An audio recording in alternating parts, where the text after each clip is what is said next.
골다공증이요. 예. 골다공증은 이제 스테로이드 중에서도 당질 코르티코이드라는 스테로이드를 썼을 때인데요. 이것을 6개월 이상 사용했을 때는 그걸 사용하신 환자의 한 50%에서 골다공증이 발견됐다는 보고도 있기 때문에 신중히 사용하셔야 될 것 같습니다. 네, 어르신들은 6개월 이상 쓰시는 분들 많잖아요. 네, 이런 부작용이 있을 수 있군요. 예. 세 번째입니다. 우울증이요? 정신적인 것과도 관련이 있나요? 예, 원래 스테로이드는 정신적인 부분에도 굉장히 효과가 좋죠. 이제 편안한 마음이 생기게 되고 식욕까지도 증가할 수가 있습니다. 그런데 이것도 이제 부작용이 하나가 약간 우울 증상을 끌어올 수가 있어요. 특히 젊은 여자분에게 있는 경우 있고 약을 사용한 지 초기에 이런 것을 느끼는 분들이 종종 있습니다. 네. 자, 계속해서 네 번째 치명적인 부작용 알아보겠습니다. 고혈압과 당뇨네요. 예, 무서운데요? 좀 의아해 하시는 분들도 계실 것 같아요. 근데 스테로이드에 대한 이런 효과들은요, 원래 한 10년 전쯤에 미국의 한 연구진이 발표를 한 게 있는데요. PPAR 알파라는 성분이 있는데 이것이 몸에서 당을 만들어내는 유전자의 기능을 강화시켜 주더라는 거예요. 활성화되니까 혈당 조절이 어려워졌겠죠. 그래서 스테로이드를 장기 사용했을 때 고혈압 내지는 당뇨병이 생길 수 있다라는 것이 어떤 근거가 되었습니다. 네, 그렇다면요. 질환이 생겨지기 이전에 그 스테로이드에 대한 부작용을 느낄 수 있는 증상 같은 것들도 혹시 있나요? 지금은 교수님께서 잘 말씀해 주셨는데요. 네. 조금 더 쉽게 말씀드리면 체중 증가, 기분 변화, 수면 장애 또는 수면의 패턴의 변화가 나타날 때 우리는 스테로이드의 부작용으로 인한 전구 증상을 볼 수 있습니다. 네. 근데 문제는 전구 증상이 나타나서 아 여기 스테로이드 부작용이다 생각하고선 약을 임의로 탁 끊어버리면 그게 더 큰 문제가 될 수 있습니다.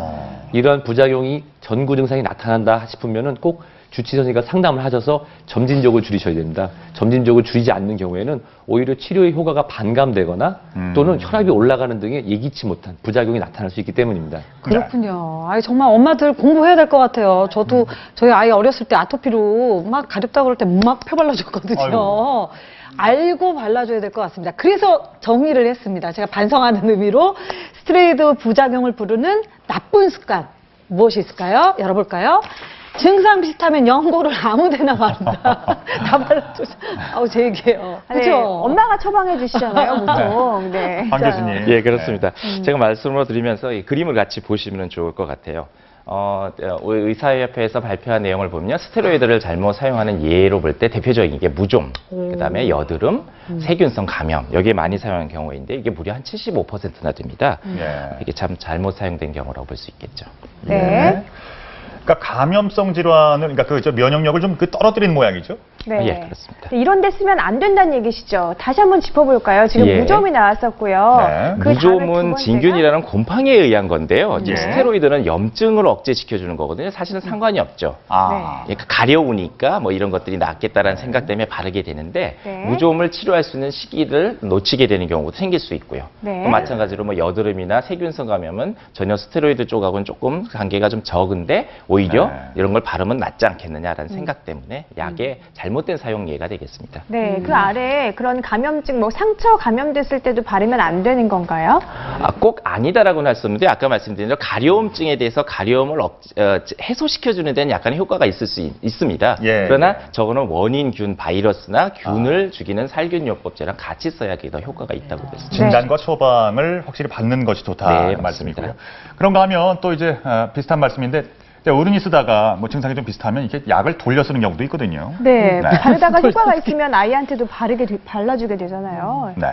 예, 이것도 사실은 좀 옳지 못하죠. 우리가 뭐 먹던 약 효과가 좋으면 자녀에게 뭐 가족에게 주는 경우들인데 옳지 못합니다. 스테로이드를 그래서 잘 사용할 수 있게 하기 위해서 이제 많은 선생님들이 이제 분류를 해놨어요. 그래서 1단계부터 뭐 때로는 5단계, 7단계까지 돼 있는데 1단계가 제일 센 강도의 효과를 가진 스테로이드 연고제입니다.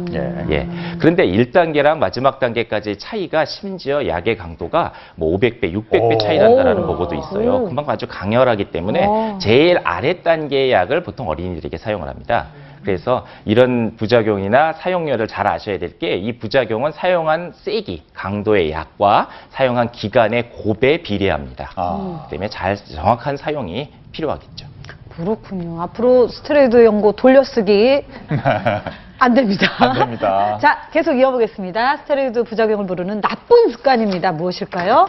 가급적 연고는 도톰하게 바른다. 도톰하게 많이. 아니 왜 그러면 좀 나아질 것 같아서. 네. 네, 게다가 연고도요, 왜 크림 타입이 있고 로션 타입이